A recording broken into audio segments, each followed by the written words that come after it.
Hello students, welcome তোমাদের TBR একাডেমিতে। আমি তোমাদের সৌভম স্যার। তো চলে এসেছি এনএম জেএনএম 2024 এর লাইফ সায়েন্সের প্র্যাকটিস সেট নিয়ে। তো আজকে আমরা দেখতে পাচ্ছ সেট নাম্বার 13 নিয়ে কিন্তু আজকে ডিসকাস করব। অলরেডি আগে কিন্তু 12টা সেট আমরা ডিসকাস করে ফেলেছি, যেখানে কিন্তু তোমাদের আপকামিং এনএম জেএনএম 2024 এর ইম্পর্টেন্ট কোয়েশ্চেনগুলো নিয়ে কিন্তু আমরা ডিসকাস করেছি। তো অবশ্যই করে যারা যারা আগের ক্লাসগুলো দেখোনি তারা কিন্তু খুব তাড়াতাড়ি দেখে নেবে, এবং সেখান থেকে যদি তোমাদের কোনো রকম কোনো প্রবলেম থাকে তোমরা কিন্তু অবশ্যই জানাবে। আমাদের টেলিগ্রাম চ্যানেল রয়েছে, হোয়াটসঅ্যাপ চ্যানেল রয়েছে, হোয়াটসঅ্যাপ গ্রুপ রয়েছে, লিঙ্কগুলো তোমরা ডেসক্রিপশন বক্সে পেয়ে যাচ্ছ। সেখানে জয়েন হয়ে আমাদের সঙ্গে তোমরা কিন্তু কথা বলতে পারো বা আমাদের কিন্তু প্রবলেমগুলো জানাতে পারো।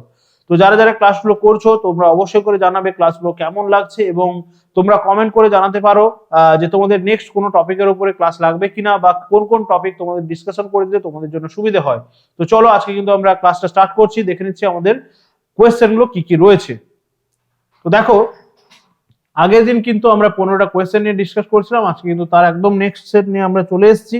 দেখো কি বলছে, যে সমস্ত প্রাণী জলে স্বাভাবিকভাবে সাঁতার কেটে বেড়ায় তাদেরকে বলা হয়। দেখো আমরা কিন্তু একদম যদি তোমরা মনে রাখতে পারো যে লাস্ট সেটটা যেটা আমরা করেছিলাম সেখানে কিন্তু একটা কোয়েশ্চেন ছিল, সেটা কিন্তু এই রিলেটেড একটা কোয়েশ্চেন ছিল। স্বাভাবিকভাবে জলে সাঁতার কেটে বেড়ায় এখানে দেওয়া রয়েছে, সেখানে তোমাদের ছিল যারা হচ্ছে একদম জলের তলদেশে বাস করে তাদেরকে আমরা কি বলবো। তাহলে সেখানে কিন্তু আমরা অ্যান্সারটা করেছিলাম বেনথস, এবং সেখানে আমি তোমাদের বলেও দিয়েছিলাম যারা জলের উপরিতলে সাঁতার কাটে বা ভেসে বেড়ায় তাদেরকে কি বলা হয়।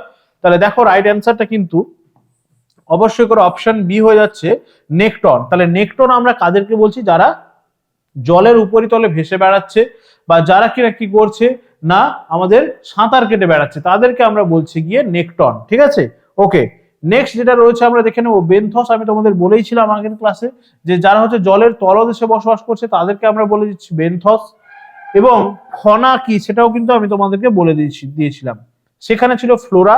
আমি তোমাদেরকে বলেছিলাম কোন একটা বিশেষ অঞ্চলের উদ্ভিদ প্রজাতিকে বলা হচ্ছে ফ্লোরা এবং প্রাণী প্রজাতিকে বলা হচ্ছে ফনা। ঠিক আছে, তার সঙ্গে ফাইটোপ্লাঙ্কটন রয়েছে। ফাইটোপ্লাঙ্কটন মানে হচ্ছে গিয়ে জলের মধ্যে যে সমস্ত আণুবীক্ষণিক উদ্ভিদ প্রজাতিগুলো রয়েছে তাদেরকে আমরা বলছি ফাইটোপ্লাঙ্কটন, এবং প্রাণী যেগুলো যেগুলো রয়েছে বা প্রাণী প্রজাতিগুলো আণুবীক্ষণিক তাদেরকে আমরা বলছি জুপ্লাঙ্কটন। এগুলো কিন্তু একটু আমাদেরকে ভালো করে মনে রাখতে হবে। চলো নেক্সট কোয়েশ্চেন কি রয়েছে আমরা দেখে নেব। কোয়েশ্চেন নাম্বার 17 কি রয়েছে, বলছে একটি নির্দিষ্ট জলবায়ু দ্বারা প্রভাবিত জীব সম্প্রদায়কে বলা হচ্ছে। নির্দিষ্ট জলবায়ু অঞ্চলের মধ্যে যে জীব সম্প্রদায়গুলো থাকছে তাদেরকে আমরা কি বলবো। দেখো অপশনগুলো বলছে বায়োস্ফিয়ার রয়েছে, বায়োমাস রয়েছে, বায়োম রয়েছে, ইকোলজিক্যাল নিচ রয়েছে। ভালো করে খেয়াল করবে একটা জিনিস, যেটা হচ্ছে একটা নির্দিষ্ট জলবায়ু। ঠিক আছে, একটা নির্দিষ্ট জলবায়ুর কথা বলা হচ্ছে, তাহলে রাইট অ্যান্সারটা কিন্তু এখানে আমাদের কি হয়ে যাবে, রাইট অ্যান্সার কিন্তু অবশ্যই করে এখানে আমাদের বায়োম হয়ে যাচ্ছে। ঠিক আছে, তাহলে বায়োম হচ্ছে কিন্তু একটা রাইট অ্যান্সার। বায়োম হচ্ছে কি না, যে একটা নির্দিষ্ট জলবায়ু অঞ্চলে অবস্থিত আমরা যদি বলি জীব সম্প্রদায় বা হচ্ছে আমরা প্রাণী বা উদ্ভিদদেরকে বলছি। আচ্ছা, বায়োস্ফিয়ার আমরা জানি, বায়োস্ফিয়ার রিজার্ভ আমরা পড়েছি। বায়োস্ফিয়ার মানে কি, যেখানে হচ্ছে প্রাণী বা উদ্ভিদ প্রজাতির আধিক্য দেখতে পাচ্ছি আমরা। ঠিক আছে, যেখানে আমাদের দেখতে পাচ্ছি যে এন্ডেমিক কিছু প্রজাতি রয়েছে, যেখানে বিপন্ন কিছু প্রজাতি রয়েছে, এবং সেখানে কিন্তু সেই প্রজাতির আধিক্য রয়েছে, একটা বিশেষ একটা প্রজাতির আধিক্য রয়েছে, সেই সমস্ত অঞ্চলগুলোকে বলা হচ্ছে বায়োস্ফিয়ার। বায়োমাস হচ্ছে কি একটা নির্দিষ্ট অঞ্চলে উদ্ভিদ এবং প্রাণী প্রজাতির যে তার যে ওজনটা, ঠিক আছে, মাস মানে আমরা জানি, তো সেটাকেই বলা হচ্ছে বায়োমাস বা জীব ভর যেটাকে আমরা বলছি। ঠিক আছে, তার সঙ্গে সঙ্গে ইকোলজিক্যাল নিচ। নিচ মানে আমরা জানি বাসস্থান। ঠিক আছে, নির্দিষ্ট অঞ্চলে প্রাণীদের যে বাসস্থান সেটাকে আমরা বলছি ইকোলজিক্যাল নিচ। নেক্সট কোয়েশ্চেনে চলে আসছি আমরা। নেক্সট কোয়েশ্চেন কি রয়েছে দেখো, নেক্সট কোয়েশ্চেন দেখো কি রয়েছে, কোয়েশ্চেন নাম্বার 18 বলছে প্রজাতিকে স্বাভাবিক বাসস্থানে সংরক্ষণ করাকে কি বলা হচ্ছে। তাহলে স্বাভাবিক বাসস্থানে সংরক্ষণ করা মানে হচ্ছে কি, তাকে কিন্তু তার নিজস্ব জায়গাতে বা তার বাসস্থান, তার যেটা জন্মস্থান, সেখানে কিন্তু তাকে সংরক্ষণ করা হচ্ছে। তাহলে অপশনগুলো আমরা দেখে নেব। বলছে ইনসিটু সংরক্ষণ, ক্রায়ো সংরক্ষণ, এক্সিটু সংরক্ষণ, বোটানিক্যাল গার্ডেন। তাহলে রাইট অ্যান্সার কি হয়ে যাচ্ছে, স্বাভাবিক বাসস্থান যখন আমাদেরকে বলে দিচ্ছে, স্বাভাবিক বাসস্থান বলছে মানে কি তার নিজস্ব পরিবেশে সংরক্ষণ করা হচ্ছে, তার মানে কিন্তু ইনসিটু সংরক্ষণ, তার মানে কিন্তু ইনসিটু। ইন মানে আমরা জানি মধ্যে, ঠিক আছে, ইন মানে মধ্যে, তার মানে কিন্তু তার বাসস্থানের মধ্যেই কিন্তু তাকে সংরক্ষণ করা হচ্ছে। এক্সিটু সংরক্ষণ মানে কি তার বাসস্থান থেকে তাকে বাইরে নিয়ে গিয়ে, ঠিক আছে, এক্সিটু মানে হচ্ছে তার বাসস্থান থেকে তাকে বাইরে নিয়ে গিয়ে তাকে সংরক্ষণ করা হচ্ছে। আর বাকি যে দুটো রয়েছে দেখতেই পাচ্ছ তোমরা, ক্রায়ো সংরক্ষণ বা হচ্ছে বোটানিক্যাল গার্ডেন, দুটোই কিন্তু এক্সিটু সংরক্ষণের এক্সাম্পল, দুটোই কিন্তু এক্সিটু সংরক্ষণের এক্সাম্পল। আমরা জানি যে ক্রায়ো প্রিজার্ভেশন বা ক্রায়ো সংরক্ষণে কি করা হচ্ছে, ফুলের পরাগরেণু বা ডিম্বাণু, শুক্রাণু এগুলোকে কিন্তু সংরক্ষণ করা হচ্ছে -190 ডিগ্রি, সরি -196 ডিগ্রি টেম্পারেচারে, ঠিক আছে, -196 ডিগ্রি টেম্পারেচারে। এখানে কিন্তু লিকুইড যেটা নাইট্রোজেন, লিকুইড নাইট্রোজেনের মধ্যে কিন্তু এটাকে সংরক্ষণ করা হচ্ছে, ঠিক আছে।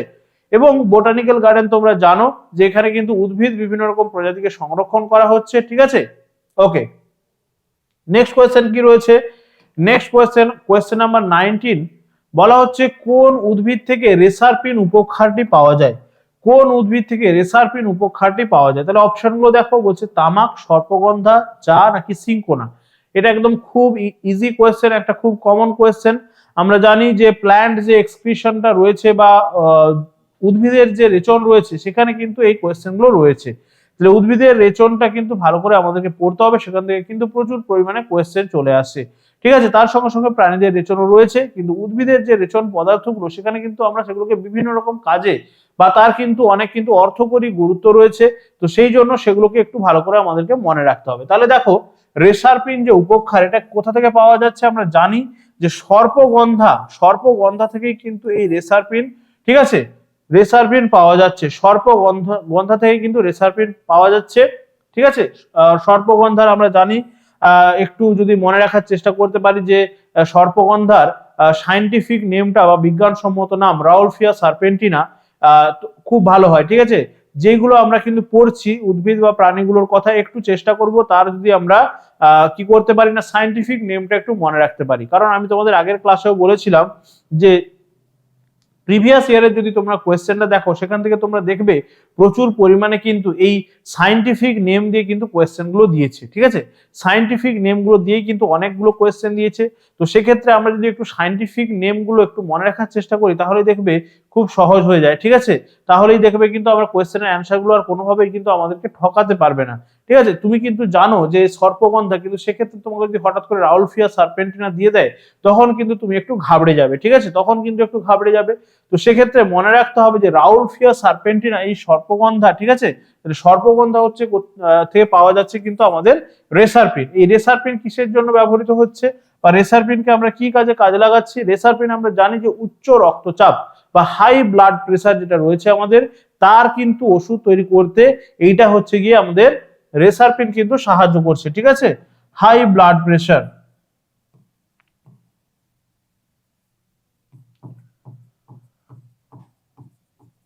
ঠিক আছে, হাই ব্লাড প্রেসারের কিন্তু ওষুধ তৈরি করতে সাহায্য করছে এই আমাদের রেসারপিন, ঠিক আছে। আচ্ছা, বাকিগুলো আমরা একটু দেখে নেব, অপশনে যেগুলো রয়েছে এই বাকিগুলো থেকে আমরা কি পাচ্ছি। তাহলে তামাক থেকে আমরা জানি, তামাক থেকে কি হচ্ছে? নিকোটিন, ঠিক আছে। তামাক থেকে পাচ্ছি আমরা নিকোটিন, তামাক থেকে আমরা পাচ্ছি নিকোটিন, যেটা কিনা আমাদের কিন্তু ব্রেনের যে ফাংশন বা ব্রেনটাকে কিন্তু আমাদেরকে কিন্তু উত্তেজিত করে দিচ্ছে, ঠিক আছে।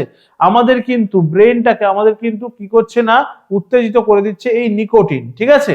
এবারে কি রয়েছে আমাদের চা থেকে আমরা জানি যে থেইন নামক একটা উপক্ষার কিন্তু আমরা চা থেকে পাচ্ছি, থেইন নামক একটা উপক্ষার কিন্তু আমরা চা থেকে পাচ্ছি, ঠিক আছে।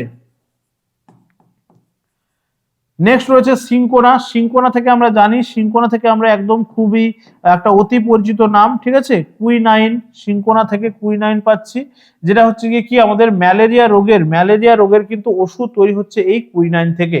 ম্যালেরিয়া রোগের ওষুধ তৈরি হচ্ছে কিন্তু এই কুইনাইন থেকে। তাহলে দেখো, প্রত্যেকটা উদ্ভিদের যে এই উপক্ষার বা এদের যে রেচন পদার্থ, সেগুলো থেকে কিন্তু আমরা অনেক কিছু উপকার পাচ্ছি, এবং তার সঙ্গে সঙ্গে এর কিন্তু অনেক অর্থনৈতিক বা অর্থকরী গুরুত্বও রয়েছে। তো সেই জন্য এগুলো থেকে ভালো করে কিন্তু আমাদেরকে মনে রাখতে হবে নামগুলো, এবং তার সঙ্গে সঙ্গে তার যে ব্যবহারগুলো এবং তাতে কি পাচ্ছি, ঠিক আছে। চলো তাহলে নেক্সট কোয়েশ্চেন আমরা চলে যাব। নেক্সট কোয়েশ্চেন কি রয়েছে? কোয়েশ্চেন নাম্বার 20 দেখো, বলছে উপক্ষার এক প্রকারের। তাহলে উপক্ষার আমরা পড়লাম একটু আগেই যে উপক্ষার কি, বা উপক্ষার থেকে আমরা কি গুরুত্ব বা অর্থনৈতিক গুরুত্বগুলো কি রয়েছে, বা সেখান থেকে আমরা কি উপকার পাচ্ছি। তাহলে এবারে দেখে নেবো যে উপক্ষারটা কি। নাইট্রোজেন বিহীন রেচন পদার্থ, নাইট্রোজেন যুক্ত রেচন পদার্থ, কার্বোহাইড্রেট যুক্ত রেচন পদার্থ, নাকি কোনোটাই নয়। তাহলে উপক্ষারে আমরা দেখবো যে নাইট্রোজেন রয়েছে নাকি নাইট্রোজেন নেই। তাহলে রাইট অ্যান্সারটা কি হয়ে যাচ্ছে এখানে? উপক্ষারে আমরা দেখবো যেটা হচ্ছে কিন্তু নাইট্রোজেন যুক্ত একটা রেচন পদার্থ, ঠিক আছে।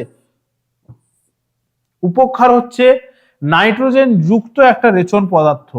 উপক্ষার হচ্ছে তাহলে নাইট্রোজেন যুক্ত রেচন পদার্থ। তাহলে দেখে নেব নেক্সট কোয়েশ্চেন কি রয়েছে আমাদের।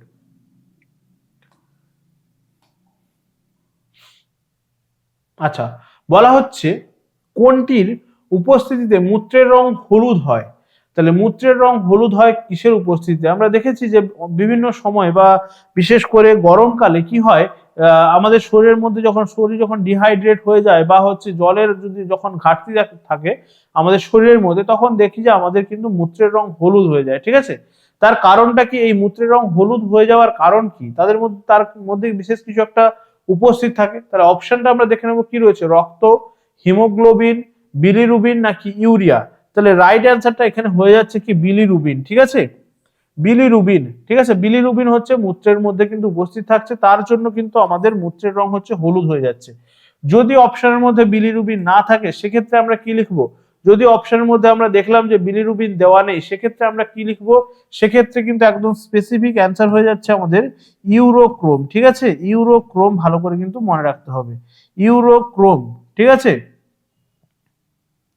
ইউরোক্রোম কিন্তু থাকছে, ইউরোক্রোম থাকার জন্যই কিন্তু আমাদের মূত্রের রং হলুদ হচ্ছে। যদি আমরা দেখি অপশনে বিলিরুবিন আছে তো খুব ভালো কথা, যদি বিলিরুবিন না থাকে তাহলে দেখবে ইউরোক্রোম রয়েছে কিনা।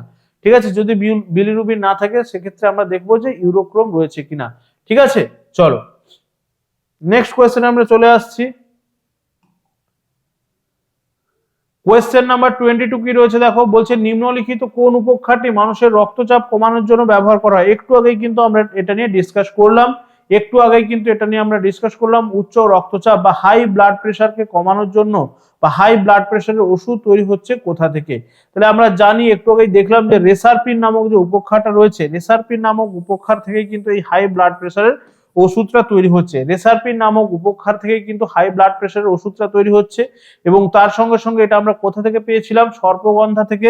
ঠিক আছে, সর্পগন্ধা থেকে পেয়েছিলাম রেসারপিন, রাউলফিয়া সার্পেন্টিনা, আমি বললাম মনে রাখার জন্য একটুখানি। তাহলে দেখো এবারে দেখে নেবো নিকোটিনও কিন্তু আমরা দেখলাম যে তামাক গাছ থেকে আমরা পাচ্ছি নিকোটিন। ঠিক আছে, এটা আমাদের স্নায়ুতন্ত্রটাকে উত্তেজিত করে দিচ্ছে। ঠিক আছে, আমাদের স্নায়ুটাকে কিন্তু উত্তেজিত করতে সাহায্য করছে নিকোটিন। কুইনাইন একটু আগে আমরা দেখলাম যে সিনকোনা থেকে আমরা পাচ্ছি কুইনাইন। ঠিক আছে, সিনকোনা থেকে আমরা পাচ্ছি কুইনাইন, যেটা হচ্ছে ম্যালেরিয়া রোগের ওষুধ তৈরিতে সাহায্য করছে। আচ্ছা, মরফিন আমরা কোথা থেকে পাচ্ছি? আফিম। ঠিক আছে, বা হচ্ছে যেটাকে আমরা বলছি আফিম গাছের যে খোলস, সেখান থেকে কিন্তু মরফিন, যেটা আমরা পোস্ত খাই। ঠিক আছে, পোস্তর যে ফলটা হচ্ছে, ঠিক আছে, পোস্ত আমরা খাই, খুব সুন্দর লাগে খেতে। তাহলে পোস্তর যে ফলটা হচ্ছে সেটাই কিন্তু, সেখান থেকে কিন্তু এই আফিম বা তার মধ্যে থেকে কিন্তু এই মরফিনটা পাওয়া যাচ্ছে। ঠিক আছে, এটাও কিন্তু আমাদের স্নায়ুতন্ত্রের একটা উত্তেজক হিসেবে কিন্তু কাজ করে। ঠিক আছে, আচ্ছা নেক্সট কোয়েশ্চেন আমরা চলে আসবো, কোয়েশ্চেন নাম্বার 23। কোয়েশ্চেন নাম্বার 23 কি বলছে?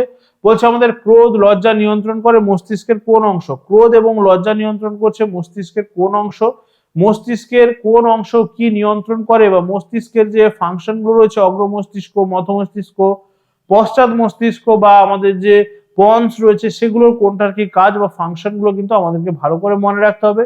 তাহলে দেখো এখানে বলছে ক্রোধ এবং লজ্জা নিয়ন্ত্রণ করছে কি লঘু মস্তিষ্ক, মধ্য মস্তিষ্ক, অগ্র মস্তিষ্ক নাকি থ্যালামাস। তাহলে রাইট অ্যান্সারটা এখানে আমরা দেখে নেব কি রয়েছে। রাইট অ্যান্সার কিন্তু এখানে আমাদের হয়ে যাচ্ছে থ্যালামাস। ঠিক আছে, এই থ্যালামাস কিন্তু আমাদের ক্রোধ এবং লজ্জা নিয়ন্ত্রণ করছে, কিন্তু থ্যালামাস। আর আমাদের যদি বলা হয় হাইপোথ্যালামাস, তখন আমরা কি বলবো? হাইপোথ্যালামাস কিন্তু মনে রাখতে হবে, হাইপোথ্যালামাস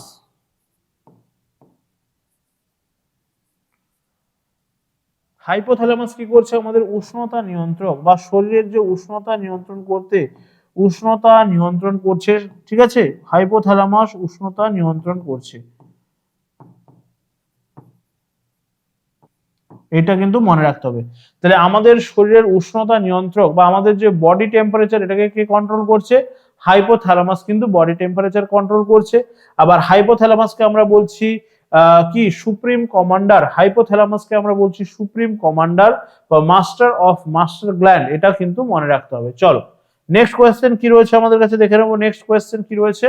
কোয়েশ্চেন নাম্বার 24 বলছে লোভনীয় খাদ্যের দর্শনে লালাক্ষরণ হয়, এটি নিয়ন্ত্রণ করছে কে? তাহলে রাইট অ্যান্সার কি হবে?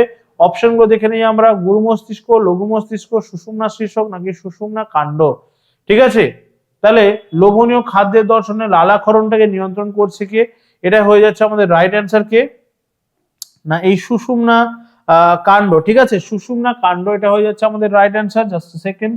ঠিক আছে, তার মানে আমাদের যে সেন্ট্রাল নার্ভাস সিস্টেম রয়েছে, সেন্ট্রাল নার্ভাস সিস্টেমের আমরা জানি সেখানে কি রয়েছে, আমাদের কেন্দ্রীয় স্নায়ুতন্ত্রের মধ্যে আমাদের মস্তিষ্ক রয়েছে আর আমাদের কিন্তু সুষুম্না কাণ্ড রয়েছে। ঠিক আছে, তার মধ্যে রয়েছে সুষুম্না শীর্ষক, বা আমরা যদি দেখি যে আমাদের যে ব্রেন এবং আমাদের কিন্তু সুষুম্না কাণ্ড তার মধ্যে যে একটা সংযোগস্থল রয়েছে সেটাকে আমরা বলছি পন্স। তাহলে এই যে সুষুম্না কাণ্ড এই কিন্তু কি করছে, আমাদের মধ্যে যে লোভনীয় খাদ্য দর্শনে আমাদের লালাক্ষরণ এটাকে কিন্তু নিয়ন্ত্রণ করছে। ওকে, নেক্সট কোয়েশ্চেনে চলে আসছি আমরা। নেক্সট কোয়েশ্চেন দেখো কি রয়েছে, কোয়েশ্চেন নাম্বার 25 বলছে মানুষের সুষুম্না স্নায়ুর সংখ্যা কত? তাহলে সুষুম্না স্নায়ুগুলোর কথা কিন্তু মনে রাখতে হবে, কত জোড়া আমাদের সুষুম্না স্নায়ু রয়েছে। আমি বললাম এখনই, আমাদের যেটা সেন্ট্রাল নার্ভাস সিস্টেম রয়েছে, সেন্ট্রাল নার্ভাস সিস্টেমের মধ্যে আমাদের মস্তিষ্ক আসছে। ঠিক আছে, মস্তিষ্কের সঙ্গে সঙ্গে আমরা যদি দেখি আমাদের কিন্তু সুষুম্না কাণ্ডটা রয়েছে, মস্তিষ্কের সঙ্গে কিন্তু আমাদের সুষুম্না কাণ্ড রয়েছে। তাহলে এই যে সুষুম্না কাণ্ডের মধ্যে থেকে যে সুষুম্না স্নায়ুগুলো রয়েছে, সুষুম্না কাণ্ড এবং সুষুম্না স্নায়ু যেগুলো রয়েছে তার সংখ্যাটা কত? ঠিক আছে, সেক্ষেত্রে আমাদের মনে রাখতে হবে সুষুম্না স্নায়ুর সংখ্যা কিন্তু আমাদের হয়ে যাচ্ছে, সুষুম্না স্নায়ুর সংখ্যা কিন্তু আমাদের হয়ে যাচ্ছে কি না 31 জোড়া। সুষুম্না স্নায়ুর সংখ্যা আমাদের কিন্তু 31 জোড়া হয়ে যাচ্ছে। এই 31 জোড়া রয়েছে কিন্তু আমাদের সুষুম্না স্নায়ু। ঠিক আছে, মনে রাখতে হবে 31 জোড়া। তাহলে সেক্ষেত্রে তোমাদের যদি নাম্বারটা দিয়ে দেয় মানে টোটাল কতগুলো রয়েছে, সেক্ষেত্রে কিন্তু 31 × 2 হয়ে যাবে। ঠিক আছে, 31 × 2 তখন কিন্তু আমাদেরকে করে দিতে হবে, 31 × 2 করে দিতে হবে। তাহলে 62 হয়ে যাচ্ছে। নাম্বার যদি বলে তখন কিন্তু 62 হয়ে যাবে। ভালো করে কিন্তু এগুলোকে খেয়াল রাখতে হবে। ঠিক আছে, অনেক সময় কি হয়, এই পেয়ার না দিয়ে অনেক সময় কিন্তু নাম্বারগুলো দিয়ে দেয়, তাহলে সেক্ষেত্রে কিন্তু আমাদেরকে ভালো করে খেয়াল রাখতে হবে যে এটা যদি 31 জোড়া হয় বা 31 পেয়ার্স হয়, তাহলে সেক্ষেত্রে পেয়ার হচ্ছে, তাহলে আমাদের কিন্তু নাম্বার হয়ে যাচ্ছে কত 62। ঠিক আছে, চলো তাহলে সুষুম্না স্নায়ু হচ্ছে 31 জোড়া বা 62টা। নেক্সট কোয়েশ্চেনে আমরা চলে যাব। নেক্সট কোয়েশ্চেন কি রয়েছে আমাদের কাছে, উদ্দীপকের প্রভাবে জীবদেহের সাড়া দেওয়ার ক্ষমতাকে বলা হচ্ছে। উদ্দীপকের প্রভাবে জীবদেহের সাড়া দেওয়ার ক্ষমতা বলছে সংবেদন, সাড়া, উত্তেজিতা নাকি সবগুলোই ঠিক? ঠিক আছে, এক্ষেত্রে আমরা যদি বলি দেখি যে প্রত্যেকটাই কিন্তু, এখানে আমরা যদি দেখি উত্তেজিতাও বলছি, তাহলে সাড়াও দিচ্ছি আমরা, আবার সংবেদনও হচ্ছে, কিন্তু এটাকে আমরা বলছি যে সংবেদনশীলতা বলছি, আমরা সেনসিটিভিটি বলছি। তাহলে সেন্সেশনটা আসছে কোথা থেকে, যখন আমরা কোনো উদ্দীপকের প্রভাবে আমাদের কি হচ্ছে, আমরা যখন তার রিপ্লাই দিচ্ছি সেটাকেই আমরা বলছি সেনসিটিভিটি বা হচ্ছে সেন্সেশন। ঠিক আছে, তাহলে রাইট অ্যান্সারটা কিন্তু এখানে আমাদের হয়ে যাচ্ছে অপশন ডি। এখানে কিন্তু সবগুলোই কিন্তু রাইট অ্যান্সার করতে পারবো আমরা। ঠিক আছে, সবগুলোই কিন্তু রাইট অ্যান্সার এখানে আমরা করতে পারবো। তাহলে উদ্দীপকের প্রভাবে আমাদের জীবদেহের যে সাড়া দেওয়ার ঘটনা সেটাকেই আমরা বলছি কি না, সেটাকে আমরা উত্তেজিতাও বলতে পারছি, বা আমরা সাড়া দেওয়ার কথাও বলতে পারছি, এবং সংবেদনও আমরা সেটাকে বলতে পারবো। নেক্সট কোয়েশ্চেনে চলে আসছি। কোয়েশ্চেন নাম্বার 27 কি রয়েছে দেখে নাও। বলছে একজন প্রাপ্তবয়স্ক মানুষের মস্তিষ্কের ওজন, একজন প্রাপ্তবয়স্ক মানুষের মস্তিষ্কের ওজন কত হচ্ছে? তাহলে দেওয়া রয়েছে দেখো 1.5 কেজি, 1.36 কেজি, 2 কেজি নাকি 1.75 কেজি। তাহলে রাইট অ্যান্সারটা আমরা যদি দেখি এখানে কি হবে, তাহলে রাইট অ্যান্সারটা এখানে আমাদের কিন্তু হয়ে যাচ্ছে অপশন বি। অপশন বি হয়ে যাচ্ছে এখানে আমাদের রাইট অ্যান্সার 1.36 কেজি। ঠিক আছে, 1.36 কেজি হয়ে যাচ্ছে একজন স্বাভাবিক মানুষ বা একজন প্রাপ্তবয়স্ক মানুষের মস্তিষ্কের ওজন। আচ্ছা, নেক্সট কোয়েশ্চেন কি রয়েছে আমরা দেখে নেব। কোয়েশ্চেন নাম্বার 28, স্নায়ুতন্ত্রের একক, স্নায়ুতন্ত্রের একক, গঠনগত কার্যগত একক আমরা কি বলবো? অপশনগুলো রয়েছে দেখো, নিউরন রয়েছে, নেফ্রন রয়েছে, অ্যাক্সন রয়েছে, ডেনড্রন রয়েছে। তাহলে স্নায়ুতন্ত্রের গঠনগত কার্যগত একক আমরা বলবো নিউরনকে। ঠিক আছে, নিউরনকে বলবো স্নায়ুতন্ত্রের গঠনগত কার্যগত একক। এই স্নায়ুতন্ত্রের নিউরনের মধ্যেই কিন্তু অ্যাকশন এবং ডেনড্রন দুটোই কিন্তু রয়েছে এই নিউরনের মধ্যেই। ঠিক আছে, অ্যাকশন এবং ডেনড্রন রয়েছে নিউরনের মধ্যেই। আর তার ঠিক পরে যে অপশনটা দেওয়া রয়েছে দেখো নেফ্রন, নেফ্রনকে তাহলে আমরা কি বলবো? নেফ্রনকে আমরা কি বলবো না, নেফ্রনকে বলবো আমরা কিন্তু আমাদের কিসের না, বৃক্কের গঠনগত এবং কার্যগত একক। বৃক্ক বা কিডনি রয়েছে আমাদের, ঠিক আছে, তার গঠনগত কার্যগত একক বলতে বললে আমরা বলবো কিন্তু নেফ্রন। এবং সেখানে আমাদেরকে মনে রাখতে হবে প্রত্যেকটা বৃক্কে, ঠিক আছে, প্রত্যেকটা বৃক্কে কিন্তু আমাদের 1 মিলিয়ন করে কিন্তু রয়েছে আমাদের নেফ্রন। ঠিক আছে, প্রত্যেকটা বৃক্কে আমাদের কিন্তু 1 মিলিয়ন মানে হচ্ছে 10 লক্ষ করে কিন্তু আমাদের নেফ্রন রয়েছে। আচ্ছা, নেক্সট কোয়েশ্চেনে আমরা চলে আসছি। কোয়েশ্চেন নাম্বার 29 আমাদের কিন্তু আজকের সেটের সেকেন্ড লাস্ট কোয়েশ্চেন। একটু আগেই দেখো আমরা বললাম যে মানুষের সুষুম্না স্নায়ুর সংখ্যা কত, তার ঠিক পরের কোয়েশ্চেনে চলে এসে দেখো বলছে মানুষের করোটি স্নায়ুর সংখ্যা কত। ঠিক আছে, করোটি স্নায়ুর সংখ্যা কত, ঠিক আছে। তাহলে সুষুম্না স্নায়ু হয়ে গেল আমাদের 31 জোড়া। তাহলে দেখো এখানে রাইট অ্যান্সারটা কি হবে, এখানে বলেছে 10 জোড়া, 12 জোড়া, 21 জোড়া নাকি 31 জোড়া। ঠিক আছে, 31 জোড়া তো আমরা দেখলাম যে সুষুম্না স্নায়ু হয়ে গেল। ঠিক আছে, সুষুম্না স্নায়ু,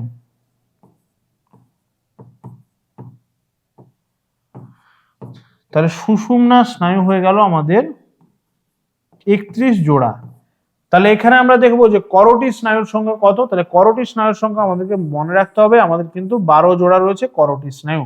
ঠিক আছে, 1 থেকে কিন্তু 12, এই 12 জোড়া রয়েছে কিন্তু আমাদের করোটি স্নায়ু। এই দুটো কিন্তু ভালো করে কিন্তু আমাদের কিন্তু খেয়াল রাখতে হবে।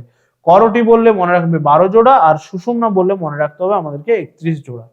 চলো আজকে সেটের আমাদের last but not list question number 30 কি রয়েছে, একজন প্রাপ্তবয়স্ক মানুষের সুষুম্না কাণ্ডের ওজন, একজন প্রাপ্তবয়স্ক মানুষের সুষুম্না কাণ্ডের ওজন। ওকে, তাহলে এখানে অপশনগুলো কি কি দেওয়া রয়েছে দেখো, বলছে 10 গ্রাম, 35 গ্রাম, 75 গ্রাম নাকি 100 গ্রাম। তাহলে সুষুম্না কাণ্ড যেটা রয়েছে একজন প্রাপ্তবয়স্ক মানুষের বা একজন অ্যাডাল্ট হিউম্যানের, তার ওয়েটটা কত হচ্ছে এখানে। তাহলে আমরা দেখে নেবো রাইট অ্যান্সারটা কি হচ্ছে। তাহলে দেখো রাইট অ্যান্সারটা কিন্তু আমাদের হয়ে যাচ্ছে অপশন বি, বা এখানে কিন্তু যেটা আমরা বলছি 35 গ্রাম। ঠিক আছে, 35 গ্রাম। এই 35 গ্রাম হচ্ছে কিন্তু একজন অ্যাডাল্ট হিউম্যান বা একজন প্রাপ্তবয়স্ক মানুষের সুষুম্না কাণ্ডের কিন্তু ওজন। ঠিক আছে, এই সুষুম্না কাণ্ডের কিন্তু আমরা যদি দেখে নেই, যেটা কিন্তু প্রায় 42 থেকে 45, ঠিক আছে, 42 থেকে 45 সেন্টিমিটার কিন্তু এটা কিন্তু লম্বা হচ্ছে। ঠিক আছে, 42 থেকে 45 সেন্টিমিটার এটা লেন্থ হচ্ছে, এবং তার ওয়েটটা হয়ে যাচ্ছে কিন্তু 35 গ্রাম। ঠিক আছে, একজন অ্যাডাল্ট হিউম্যানের ক্ষেত্রে। তাহলে এটা ছিল আজকে আমাদের সেটের লাস্ট কোয়েশ্চেন। তো অবশ্যই করে তোমরা কোয়েশ্চেন গুলো কিন্তু খুব ভালোভাবে প্র্যাকটিস করবে, এবং তার সঙ্গে কিন্তু তোমরা এখানে অ্যান্সার কিটাও পেয়ে যাচ্ছ, যেখানে কিন্তু তোমাদের সমস্ত কোয়েশ্চেনের অ্যান্সার গুলো খুব সুন্দরভাবে সাজিয়ে দেওয়া রয়েছে। তোমরা নিজেরা কিন্তু এই পিডিএফ থেকে কোয়েশ্চেন গুলো আবার রিভাইজ করতে পারো, ভালো করে প্র্যাকটিস করতে পারো, এবং যেই যেই টপিক গুলো কিন্তু তোমাদের কোয়েশ্চেনে বারবার ফিরে ফিরে আসছে, বা যেই টপিক গুলো নিয়ে আমরা ডিসকাস করছি, সেই টপিক গুলো কিন্তু তোমরা বারবার রিভাইজ করে নেওয়ার চেষ্টা করবে। সেই টপিক গুলো কিন্তু ভালো করে তোমরা কিন্তু পড়ে নেওয়ার চেষ্টা করবে, এবং আমাদের যে ক্লাসে যে কোয়েশ্চেন গুলো দেওয়া হচ্ছে এগুলো কিন্তু ভালো করে কিন্তু তোমরা প্রিপেয়ার করার চেষ্টা করবে। এর মধ্যে থেকে অনেক কোয়েশ্চেন কিন্তু তোমরা তোমাদের এক্সামে কমন পেয়ে যাবে, এবং এখান থেকে কিন্তু তোমাদের এক্সামে এই ধরনের কোয়েশ্চেন গুলোই কিন্তু আসবে। তো যারা যারা আগের ক্লাসগুলো এখনো পর্যন্ত দেখোনি, তারা খুব তাড়াতাড়ি কিন্তু ক্লাসগুলো দেখে নাও, এবং এই কোয়েশ্চেন যেগুলো রয়েছে এগুলো কিন্তু ভালোভাবে প্র্যাকটিস করতে থাকো। যদি কোনো রকম কোনো প্রবলেম তোমাদের সেখান থেকে হয়, তো অবশ্যই করে তোমরা কিন্তু জানাবে। আমাদের টেলিগ্রাম চ্যানেল রয়েছে, হোয়াটসঅ্যাপ চ্যানেল রয়েছে, হোয়াটসঅ্যাপ গ্রুপ রয়েছে, লিঙ্ক গুলো কিন্তু ডেসক্রিপশন বক্সে তোমরা পেয়ে যাবে। এবং এই ক্লাসগুলোর ফ্রি পিডিএফ গুলো কিন্তু পাওয়ার জন্য আমাদের হোয়াটসঅ্যাপ যে গ্রুপ রয়েছে, সেই হোয়াটসঅ্যাপ গ্রুপে তোমরা জয়েন করো, সেখানে কিন্তু এই ক্লাসের ফ্রি পিডিএফ গুলো তোমরা পেয়ে যাবে, এবং তার সঙ্গে সঙ্গে তোমাদের প্রবলেম হলে আমরা কিন্তু রয়েছি তোমাদেরকে হেল্প করার জন্য। তো চলো আজকে এই পর্যন্তই, নেক্সট ক্লাসে তোমার সঙ্গে দেখা হচ্ছে। সবাই ভালো থাকবে, প্র্যাকটিস করতে থাকো। Tata, thank you.